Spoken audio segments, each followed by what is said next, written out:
Need a professional space to bring your vision to life? Dominion Television Studios offers state-of-the-art facilities perfect for your next broadcast.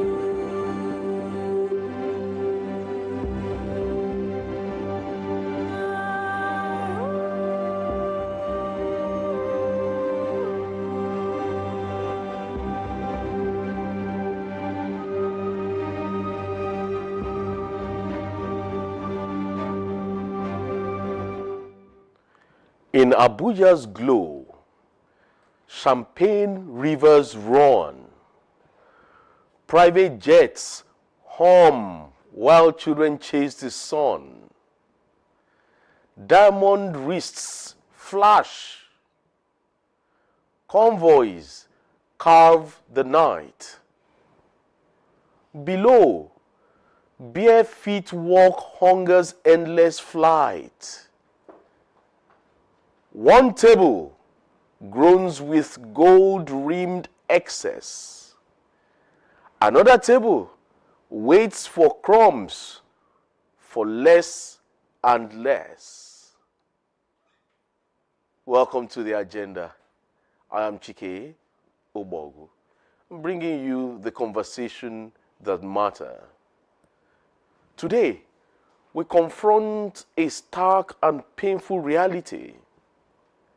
While millions of Nigerians grapple with hunger and hardship, a small elite displays breathtaking extravagance, which includes private jets, clogging our airports, fleets of luxury cars, multi-million naira weddings, and palatial lifestyles funded sometimes by public resources. The contrast is jarring.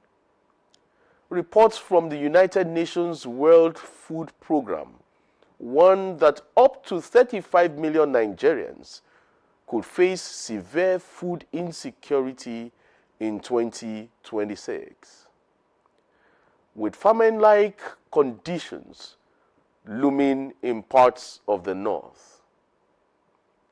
Meanwhile, voices like Aliko Dangote have publicly urged the wealthy to shift from buying Rolls Royces and jets to building industries that create jobs. Is this a moral failing? Is this a government or governance issue? Or is it just the harsh reality of inequality? I'll be joined by a guest in a bit. I'll go on this break. Stick around. Don't go away. This is The Agenda. I am Chike Obogu.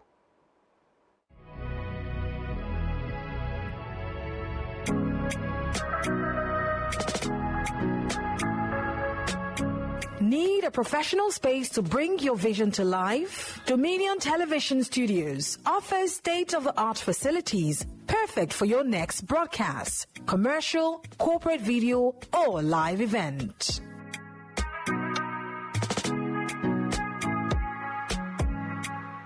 With flexible rental options, cutting-edge equipment, and a supportive team, we provide the perfect environment for high-quality productions. Unleash your creativity. For bookings, email us at marketing@dominion.org.ng.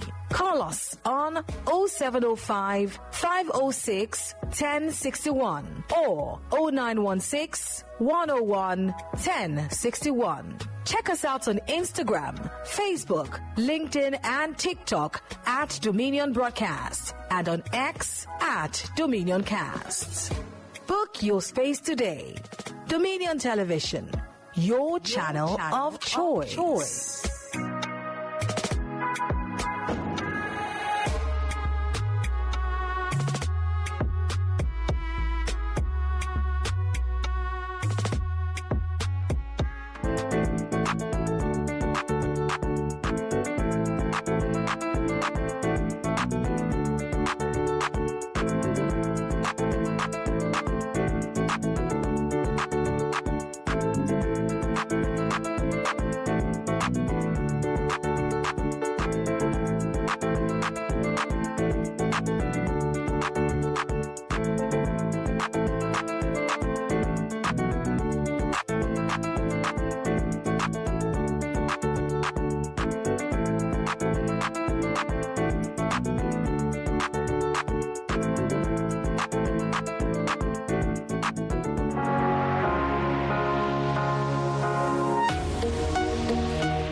Live from the heart of the action. Welcome to the nerve center of Next Level Broadcasting.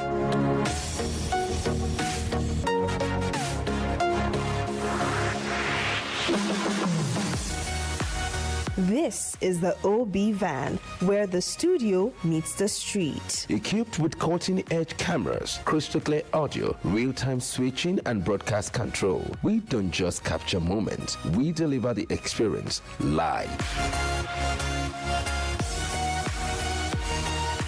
Anywhere, anytime, from stadiums to red carpets, breaking news to buzzing festivals, weddings, birthdays, and all sorts of ceremonies. We bring the world to your screen in real time. It's not just a van, it's a complete mobile production house, a command.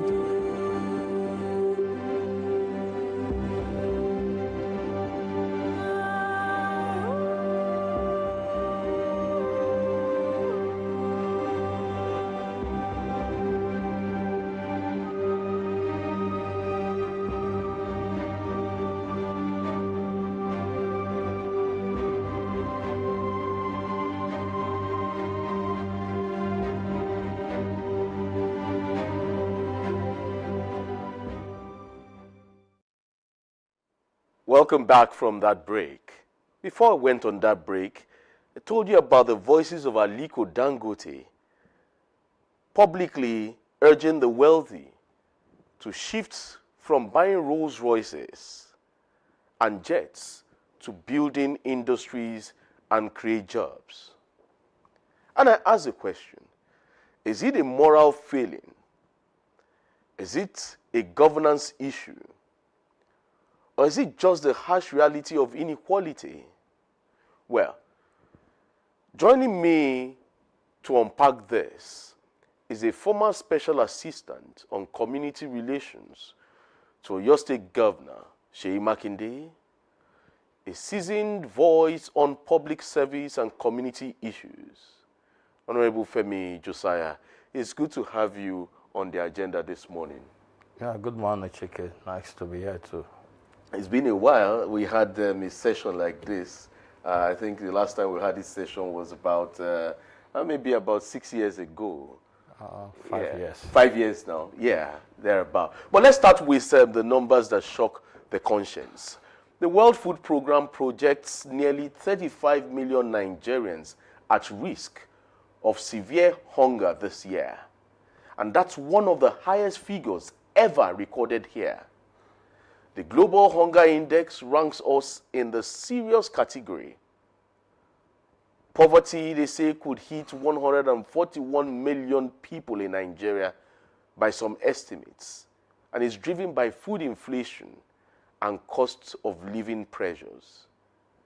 Yet, we see stories of governors, lavish spending criticized even by the U.S. Embassy. Private jets are so numerous that even billionaires complain about parking space at airports. Interesting. And the elites flying abroad for simple luxuries like pizza.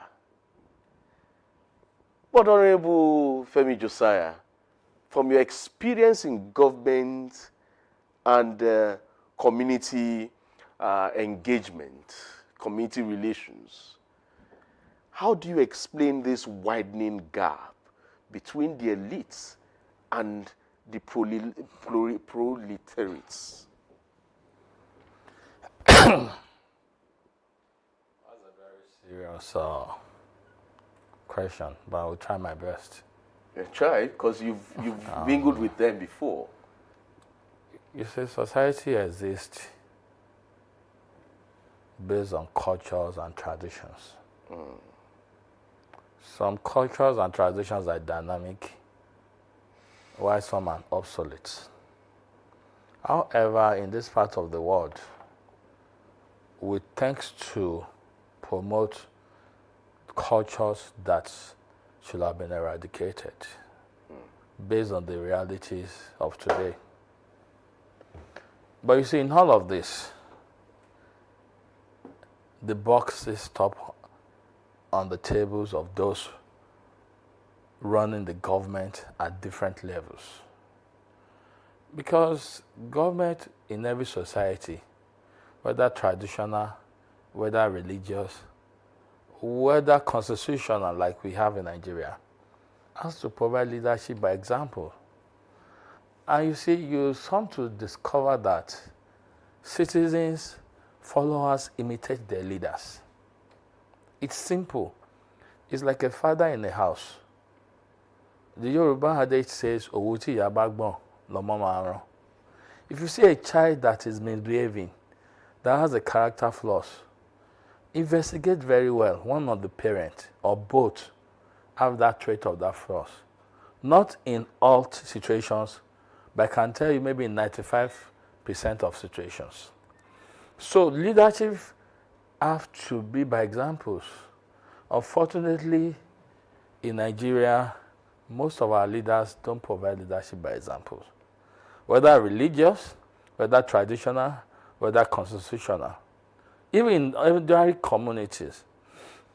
And you see, when people display unexplained wealth, it becomes a culture because sudden wealth is a progenitor to unnecessary display of wealth. It's not likely that a man that has labored assiduously to build a fortune will lavish that fortune carelessly. Considering the number of years, the number of hours, the effort, the toils he must have put into generating that wealth. I'm a businessman, I'm a farmer. Between you and I run my farm in the last 21 years. And I can still tell you that we are still not broken even. That is not to say we don't make money. But there are years we don't make money at all. Like this year, I have cassava on my farm. I'm not sure I will sell that cassava. Do you know why? Because as of the time I was planting the cassava, the cost of input was high. With the current price of cassava product in market, I cannot make profit unless government subsidize it. So I would rather leave my cassava for another year. I'm a businessman. People might not like what I'm saying. But I can't borrow money to do a project and be borrowing money to pay for the loan on the project. What if your cassava rottens? It won't get rotten. There is a trick about it. I've done it before. I've sold a truck of cassava, a pickup load of cassava for 8,000 before, during Obasanjo or during Yaradua. I planted it during Obasanjo. The price crashed. I was selling a bag of gari at Bodija Market. I had a shop there for 3,000. So they said that many of them, they hold me. I had to leave the money and shut the place. So coming from this experience, you don't expect someone like me. Of course, we all love luxury. Nobody loves to suffer. But at least I won't be careless to the extent that I will now be wasteful in my spending. I'm into waste management. I have a truck that's broken down. I'm just coming from there. We've been on it for the past 3 days. I spent a lot of money. Customers are waiting for me. Do you think after collecting people's waste from their homes and offices, make a little money from there, that I will now come and stay in front of a musician for no just cause and be wasting my money? Of course, we do spend money, but I will be careful and calculative the way I admire my money. So when you see people exhibit undue, unnecessary extravagance spending, you need to find out the source of their wealth. Yes, there are some sources that are legitimate.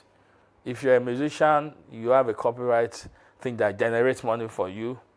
If you make $1 million every month, if you spend $1,000 in Nigerian currency today, that's about 3.5 million. Am I right? About 35 million. 35 million. So somebody who makes $1 million a month and spends $10,000 for him, that's just about 1% of what he must have made. To somebody who doesn't have, is wasteful. So we can understand situations of that. But in the midst of hunger, in the midst of poverty, you don't need to exhibit unnecessary luxury. Because what does that do to the system? It breeds crime. As an ethics community relations, when we're investigating the menace of illicit drug abuse among our youth. We had a focus group discussion, and we invited some of those youth from different hotspots.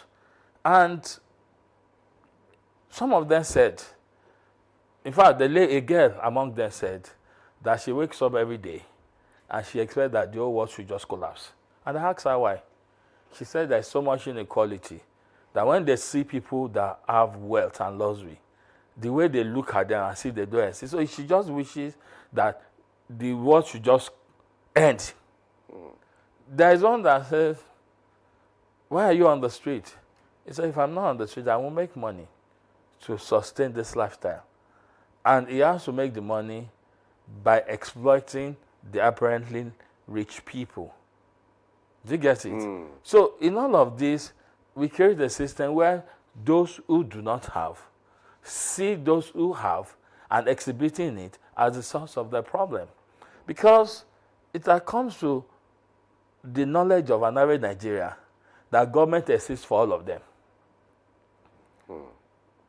No matter how illiterate a person is, the person expects that the government owes them something, whether legitimately or illegitimately.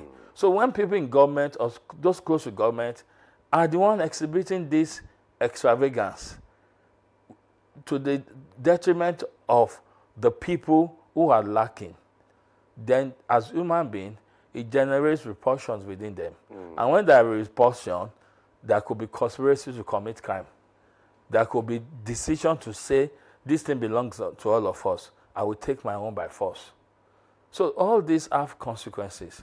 Unfortunately, Nigeria have laws that protect, that guide against such things. But the laws are not effective. Okay, those who make the laws don't even abide by it. Exactly, starting from Most there. times, not all the time. Most times. Okay. Dangote himself said something recently. And he said, if you have, let me quote him, he says, if you have money for a Rolls Royce, put up an industry. He lamented the airport congestion from private jets instead of job-creating investments. Now, do you agree with that call by Dangote? Yes, to an extent. Okay. If a businessman thinks he needs the private jet, for best reason known to him, I don't see anything wrong in him acquiring it, as long as the source is legitimate. Because don't forget, if he has a private jet, he will create employment for a number of people too. Okay. He will pilots, the queue, then he will patronize aviation fuel and the technicians. There's a value chain. There's a value chain. So I won't be totally against it. Okay. But when you now see state governors, politicians in public offices acquiring private jets, it makes no sense, and I will tell you why. Okay. Why don't you build a system where an average citizen can have access to that luxury, so that it will no longer be luxury, it will become the basic needs of people? I'll give you an example. I've been to US, I've been to UK, I've been to many European countries. Even Egypt there, you find out that you see leaders taking public transport to their offices. Yes, if you enter a train in UK or Tube, there are exclusive places that are VIPs in the train. Are you getting what I'm saying? Yes. You see these people sitting in the VIP sections, getting extra protection. But they're in the same train with the common people. And when they get to their own bus stop, their train stop, they will drop and go into their offices. That does not mean they don't have cars.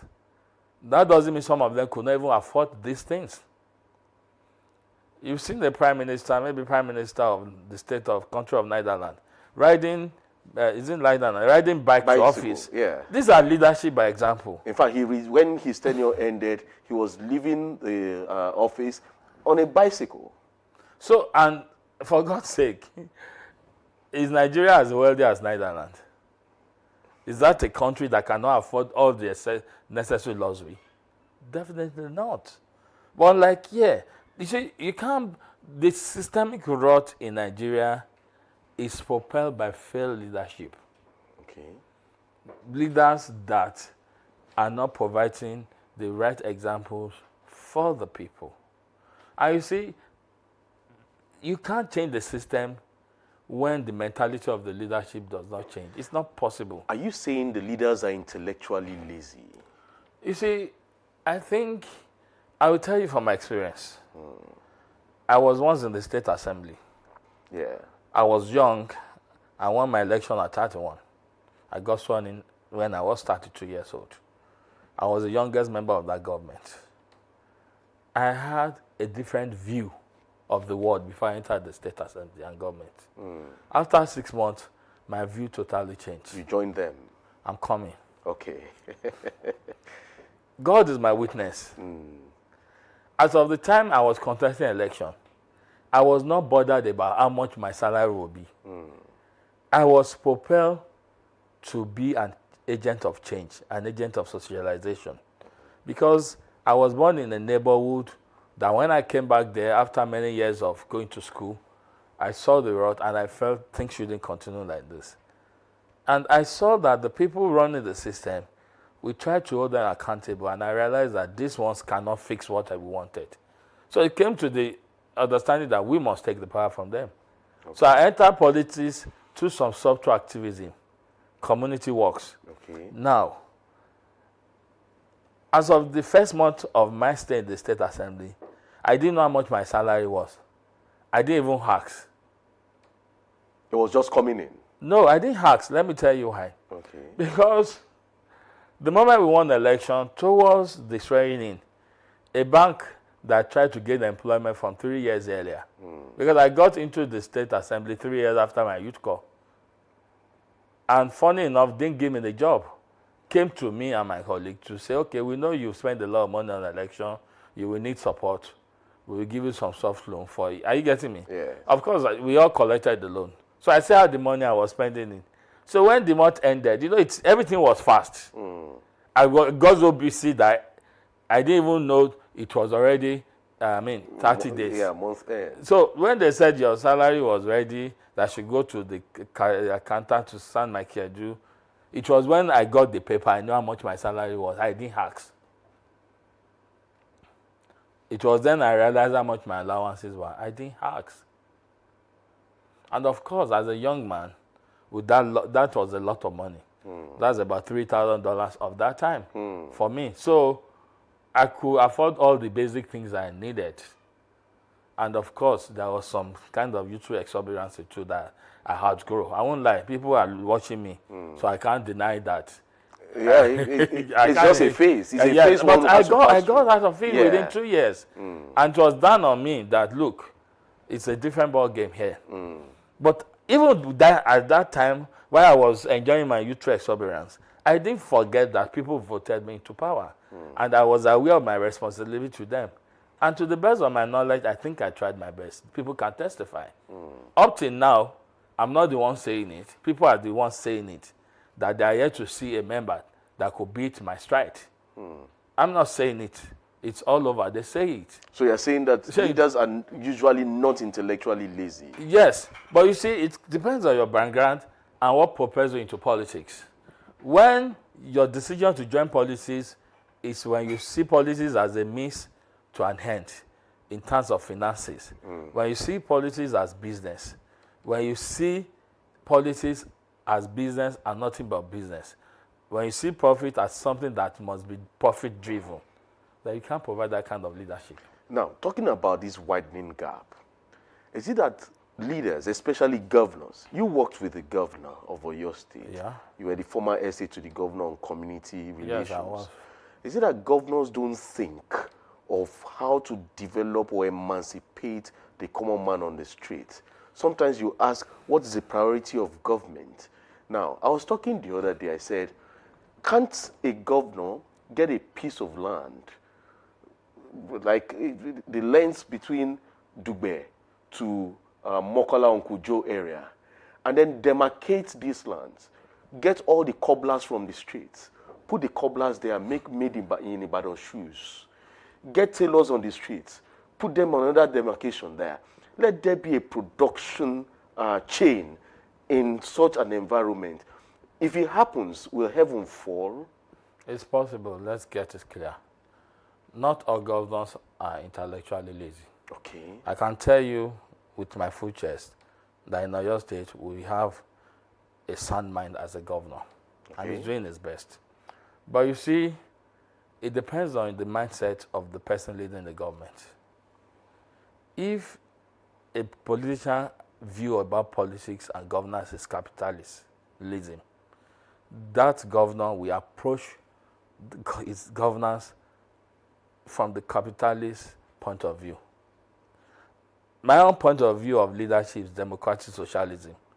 So whatever I find myself, wherever position I find myself, even though I belong to the PDP stock that is liberal conservatives, so I'm the liberal in the conservative enclave of PDP.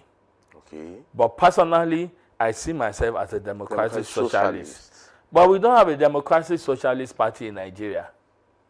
There is none. There is. If there is not, it's not visible. You're saying it's not functional. Tell me one. The Socialist Party of Nigeria, SPN. Where's the office in Ibadan? Okay. Where's the office in Ibadan Northwest, where I come from? Okay. They don't exist.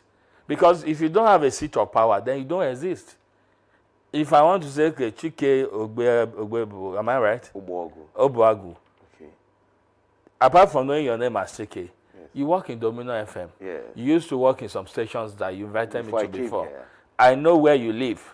I can identify with you. So where is that Socialist Party office in Ibadan? Maybe Who are their leaders? Who are their leaders? Where is their? Do they have a website? Do they have a phone number? I need to have. There is no face to it. Yes, there have to be an identity. So in a situation where now we now have some governors, I won't mention him. I know a governor in Nigeria who was a fraudster. Oh, interesting. Yes. Who was a PA to a fraudster, a renowned fraudster. Okay. A PA to a renowned fraudster. fraudster. But that doesn't make the governor the fraudster. Wait now. We know the way it works. It's a syndicate now. You cannot be yoked with people who are criminals. Okay. And be comfortable with them if you are not a criminal. And the governor made so much money as a fraudster. I wouldn't know, but Is I know the he governor was still in government today? a very popular and powerful governor. People that know will know the governor I'm talking He's in about. government now. Yes, even a leader of a major party. Okay, interesting. Now, a friend of mine who was working in NDLEA at a time when his boss was taken into custody, he was the one bringing food to that boss in detention in the NDLEA cell for the number of weeks the guy spent with the NDLEA. So the person in question did not also do fraud, he also did drugs. Yes. So, and my friend said there was a day he went with a group and they were in the presence of this governor I'm talking about. And he wanted to tell him that, do you remember me? I asked him, I hope you didn't say so. He said he didn't have opportunity to say so. I said, never in your life try it. You will endanger your life because this man will know you know his dirty past. And anything can happen to you. But our Southwest governors seem to be clean. I only know of Governor Seyi Makinde that I work with. Okay. And to a large extent, I can put it before anybody. He might not be a saint, but he's not a bad man. He's a good man. I'm just talking with respect to this certain governor you were talking about. The Southwest governors seem to be clean. So it seems. But there's also a governor whose PA was caught for fraud or aid in U.S. Okay. And the guy I've served his time is back. I remember that's the Ogun State government. Yeah, so if you are a governor and you could have such a person around you at your level without you doing your due diligence on that person, one or two things. Either you don't have the right mindset, or you have something to do with that guy. Because, I mean, you have to investigate people that want to work with you as a governor or as a president or as anybody that wants to manage a system. But that same governor is not the fraudster. Not evident. Okay. You understand what I'm saying? But you are very sure of this person you're talking about. Everybody knows now. It's an open secret. I don't know the person. I'm not going to mention the name because everybody knows. I don't know the person. Well, I'm sure you know, Chike. I don't know. He's a Southeast governor. He's a Southeast governor. Yes, I will leave it at that. Interesting. Well, let's look at specifics now. We've seen reports of multi-billion naira luxury car collections, politicians' opulent weddings, pushing families into debt, culturally. and even criticisms of budget priorities favoring luxury over public services in the 2026 budget discussions. But you see, the U.S. Embassy highlighted something. It says lack of fiscal responsibility among some governors is evident amid poverty. Now, what drives this behavior, Honorable Femi Josiah? Is this behavior cultural? Is it systemic? Or is it lack of accountability on the part of our leaders?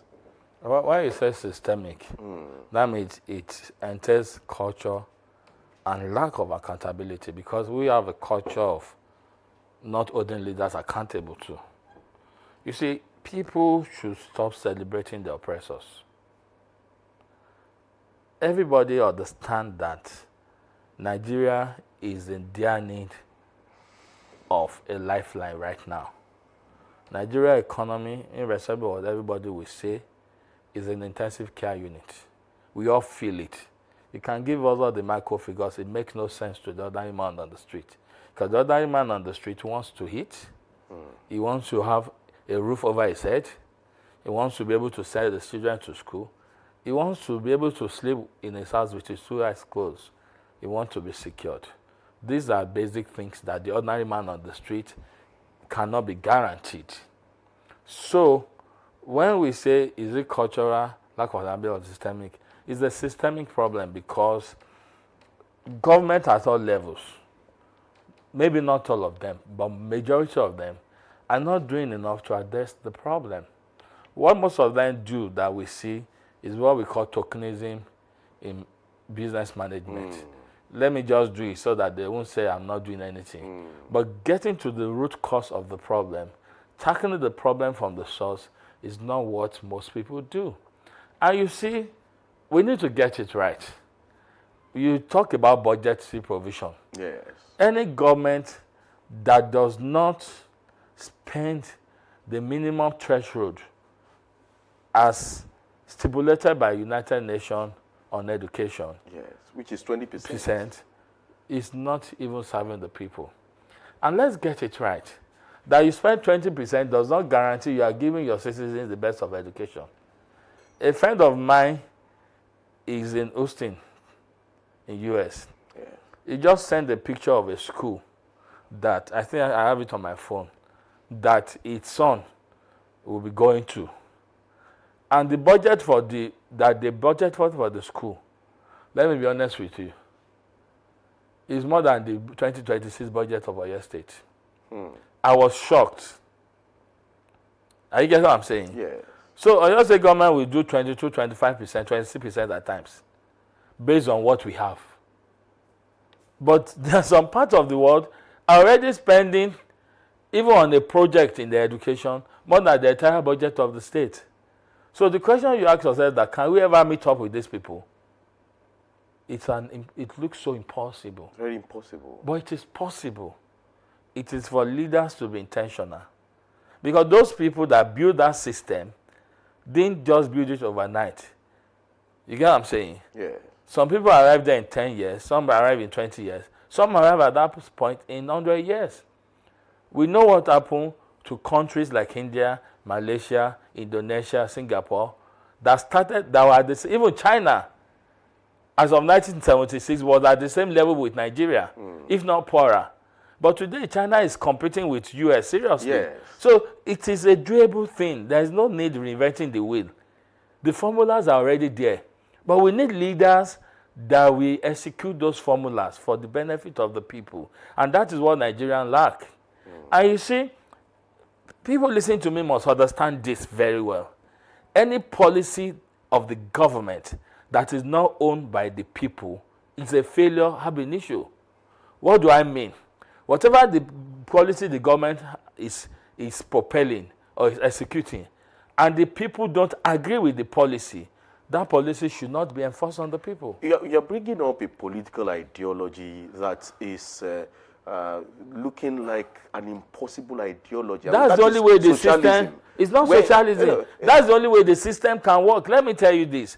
Government needs the cooperation of the citizen for any policy to succeed. Ideally. So there must be proper education, and you see, sincerity of purpose is key. The citizens must see that this leader is sincere. You see, people are ready to endure, but I must know why I'm enduring. The same people. You cannot ask me to endure when I see you glamorizing in undue luxury, and you keep telling me there is no money. It's like a father that has children who will tell the children, manage this in the home. And this same father will go to a 5-star eatery, and the children will see the father eating, buffet. Yeah. How do you think the children will feel about that kind of a father? Okay, so let me give you an analogy, Honorable Josiah. These same leaders came out from the people.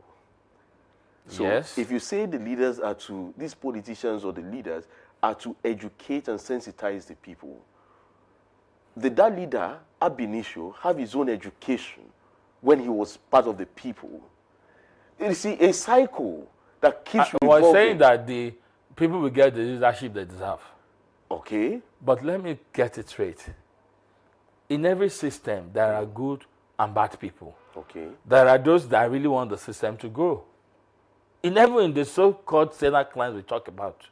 But there are more good people who want the system to grow than the bad people. That is why they outplay those ones. But in Nigeria today, it seems there are more bad people than good people. Oh, minority have their say, but the majority have their way. And that is what happens even among leaders. I've served in government. I've had ideas that never saw the light of the day because my colleagues did not agree with it. I don't have to mention names. A lot, if you look at what is happening in my party today, I saw it when it started and said, no, this is where this will lead us. We're still coming to the I'm PDP. coming. But a lot of people felt you are mad. What do you mean? What do you know? But the rest have waited. Of course, I'm not going to leave the party because it's my party. But the truth of the matter is that what I complain about, what I refuse to do, has come up to roost. I'm not saying I know more than everybody know, but at least I have a basic idea about what some outcome will look like when we go this route. Okay. And other people to know.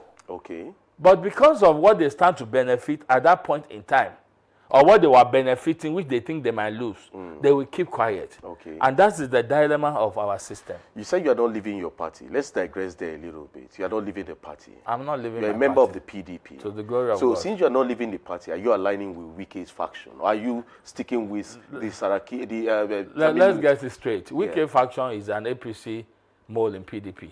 But they are being recognized by INEC. INEC can recognize what they like. The courts are giving judgment in their favor. No, courts are not giving judgment in their favor. Okay. There are contradictory judgments. Let me understand. And you see, as we speak today, the matter of PDP in the Supreme Court. Okay. And will it be determined? We know it's in the Supreme Court, but will the case be determined before the primaries? Let me tell you, because if it is not determined before the primaries, then the faction of the engineer Sheyi Makinde in the PDP will lose out. What makes you think so? Because they won't be eligible to vote. Wait till then. They won't be eligible to take part in the elections. Wait till then.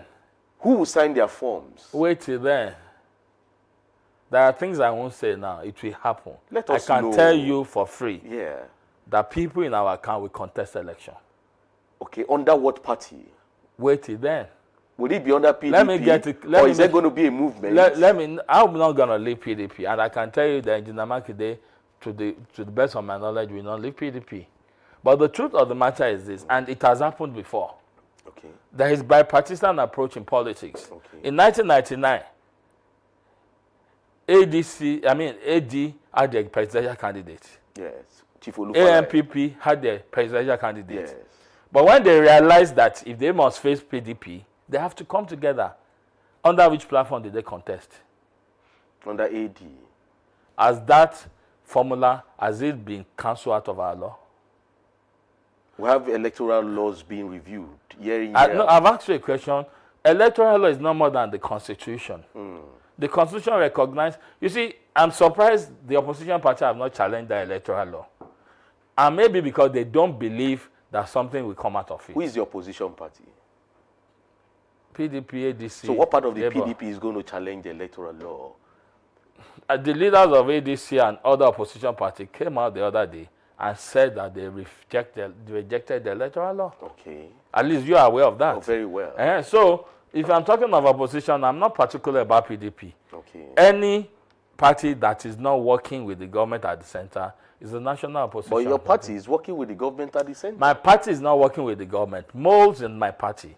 You see, these are part of our problem. Can you allow the likes of Wike to exist in this organization? But many will say... No, answer my question. Of course, I wouldn't. So let's close it at that. Okay. But that means they are not they are people... I wouldn't allow a person like Wike or your to operate in this organization. However, let me also shoot the so governor if the NBC now decide to now be backing such people against the ownership or the people of the organization, how will you feel? Okay, so for you now, as the governor of Oyo State, okay, who you worked with, many have said that he shot himself in the foot by joining the G5 ab initio, which started the crisis. Now, let me and so tell he you, realized... Let me tell you what the governor said. Okay. Let me use his word. Okay. I was in a meeting a week ago that he addressed us. Yes, he said he agreed he made a mistake. And some mistakes are genuine mistakes. Okay. And this is what they said. He said what he find difficult was that, okay, in APC, Buhari just finished 8 years of presidency.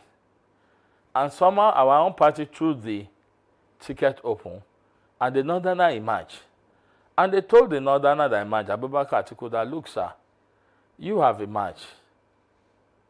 We have reliable information that Tambuwal will be the GG of your campaign.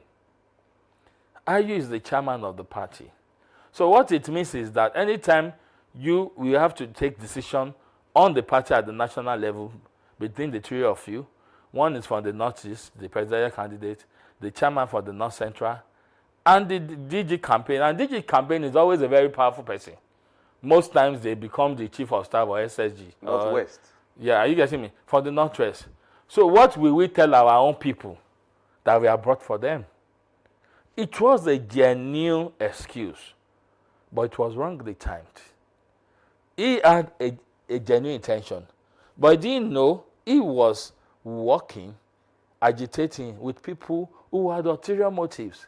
It's happened in politics. It has happened to me. It can happen to anybody. Oh, that's a costly mistake. Agreed. But it is now better to retrace your step before it is too late. And he said, fine, I made a mistake, and he apologized. He apologized to us. And for God's sake, if a governor is humble enough to say, I know I made a mistake, I'm sorry, let's build it together. Who are we to now say no? You don't do that. You don't build a system that way. But he has a strategy to rebuild, right? He's rebuilding already. How? And you see, and that was why the Ibadan Convention was necessary. Because if there was no Ibadan Convention, we'll still be at the level where we'll be meeting with people who have made up their mind what they want to do. The Ibadan Convention forced the Wikes and Faroshes and co. to do what they have done. The Ibadan Convention brought out the identity of people we never knew where they belong, the likes of Bukola Saraki. Do you get what I'm saying now? Bukola Saraki didn't come to the Ibadan Convention. Yeah. But eventually he went to Wike's convention. Natasha came to the Ibadan Convention. We know where they belong. But Natasha also went to the Wike's convention. Yeah, maybe she's been trying to be neutral. She doesn't want to take side. Okay. It would have made more sense that way, to stay totally away or to balance it. Like Governor Seyi Makinde should have attended that convention. No, he cannot attend the convention. Why? Because, you see, Governor Seyi Makinde said something which I know you are aware, that the president asked him to help him manage his own party in Oyo State. And he told the president that, I'm a member of the opposition, I cannot manage your party for you. Yeah. And the president or his spokesperson have not come out today to deny it. To debunk that. What all they have done is to be blackmailing Mr. Governor Seyi Makinde. Do you understand? Now, in the same gathering where the governor was with the president and other people, Wike was there and the volunteer that, don't worry, I will hold the PDP down for you. And that was the beginning of the disagreement that, when did we decide that we hold the PDP down to... So who will be the presidential candidate of your faction of the PDP? Wait till then. Would there be a presidential candidate? Definitely, let me tell you something. We are politicians. Definitely, we offer the people of Nigeria and the people of Oyo State a better alternative than what we have today. Would that be Governor Seyi Makinde? Only God knows. Would that be Honorable Femi Josiah? Definitely not going to be me. I'm not going to be on any ballot. Oh, I interesting. don't have that resources. But the governor might be on the ballot. It depends on him. In the next 2-3 weeks, it will should be know. clearer. Yeah. Okay, let's get back to the discussion. We have messages on the app X. Yes, to Mininu from Ibadan. He's saying, Honorable, it is immoral. Politicians buy jets while my children go hungry. When will this stop? I agree. It is not just immoral, it is unethical. Because ethics supersede morality. And until we allow ethics to run the system, you get it, we might not even get anywhere. But this is the challenge. The people to contribute to the problem. How? Now, I'm on TV now. Yes. I'm a member of PDP. That is not to say everybody in APC is bad. So when you want to support a politician, look at the political antecedent. Don't just follow a party blindly. Do you get what I'm saying? There are a lot of people in the Labour Party, in the National Assembly, that they won the election because of Peter Obi. Yes. But what has happened to them? They've moved. To which? To ADC. Majority of them have gone to APC. And many of them have gone to the APC too. So if those that have gone to ADC, we could understand, they followed Obi to ADC, right? Yeah. That is an identity. That's ideological. Those ones that went to APC, what happened to them? That means they never meant well. They just saw the popularity of Obi and they leech on it. So people must be careful that the fact that the leader of a party is popular. I'm not saying this because it's going to, Seyi Makinde is popular. He has done so well for your state, in spite of all the little shortcomings that people are complaining about. And I can tell you that he will present candidate. But mind you, and this is for my party too, we cannot just present anybody to the people, thinking because the people love us. People should check personalities political parties are presenting. People should probe. They should probe. Where has this person worked before? What is the relationship with his community? Are you getting what I'm saying? Is he a member of a church or a Muslim community or an HHA person? Or is he just a free thinker? People should find out what is his belief system. Is he a fanatic? What are his history? Because let me tell you this, antecedents matter. That is why when people are applying for a job, they will ask a number of years of experience. Where have you worked before? Some will even go to the extent of calling your former employer to find out why did you leave. If they have a negative information that you can't defend, they might not employ you. That is the way people should provide politicians.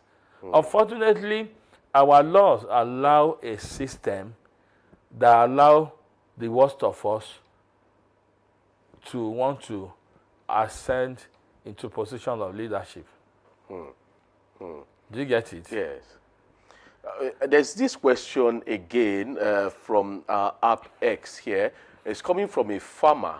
Yes, Pa Ajani, who is a farmer in Oyo Town. He says, Honorable Josiah, as someone who worked closely with Governor Makinde, you know agriculture got only about 2% in the 2026 budget.